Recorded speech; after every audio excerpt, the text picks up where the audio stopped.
कलाकार हूं, कोई मजाक नहीं। साड़ी पहनूं या पगड़ी, मां बनूं या मसीहा, ये मेरी कला है, मेरी पहचान है।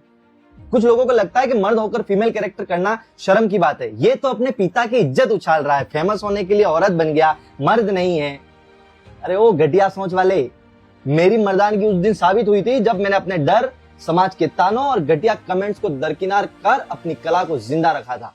तू क्या समझेगा अभिनय क्या होता है? तू साड़ी देखता है, मैं किरदार देखता हूँ। तू हंसी उड़ाता है, मैं तालियां कमाता हूँ। तू सोचता है ये औरत बन रहा है, मैं उसे हुनर समझता हूँ। और मैं जानता हूँ मैं हर उस औरत को जिंदा कर रहा हूँ जिसने हमें जन्म दिया। और सुन, कलाकार का कोई जेंडर या लिंग नहीं होता है। कलाकार सब कुछ बन सकता है, पर अफसोस तू इंसान नहीं बन पाया। भगवान विष्णु ने समुद्र मंथन के समय असुरों को भ्रमित करने के लिए मोहिनी रूप का धारण किया था। जब भगवान धर्म की रक्षा के लिए स्त्री रूप धारण कर सकते हैं तो कलाकार कला के लिए क्यों नहीं?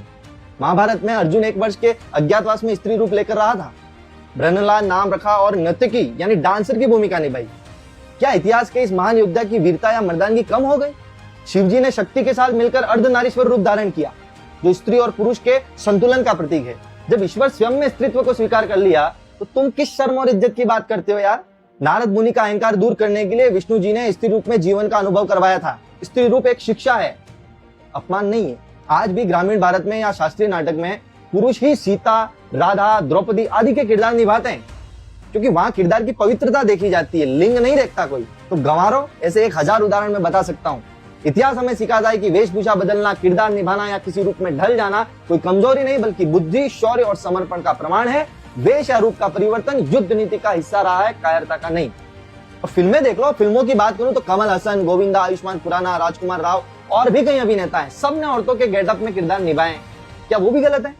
अब ध्यान से सुन, किसी की लैंगिक पहचान, पहनावे, किरदार को लेकर ताना मारना या मानसिक रूप से परेशान करना, यह अभिव्यक्ति की आजादी नहीं बल्कि जेंडर शेमिंग, ऑनलाइन बुलिंग और मेंटल हैरेसमेंट कहलाता है।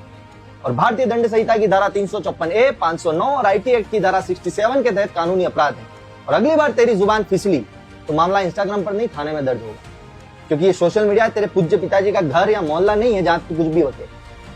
अब भी वक्त है, कला की इज्जत करना सीख ले, नहीं तो कानून तुझे तेरी औकात दिखा देगा। अब आगे से कोई भी किसी भी पोस्ट, वीडियो, कमेंट अथवा लाइव में प्रत्यक्ष या अप्रत्यक्ष तरीके से कुछ भी बकता है, वो बकना मेरा मुकदमा बन सकता है। अगर किसी ने सीमा लांगी तो अगला जवाब सिर्फ वीडियो में नहीं, थाने में मिलेगा। कलाकार की इज्जत करना सीख लो, क्योंकि जो तुम सोच भी नहीं सकते वो हम निभा लेते हैं। धन्यवाद।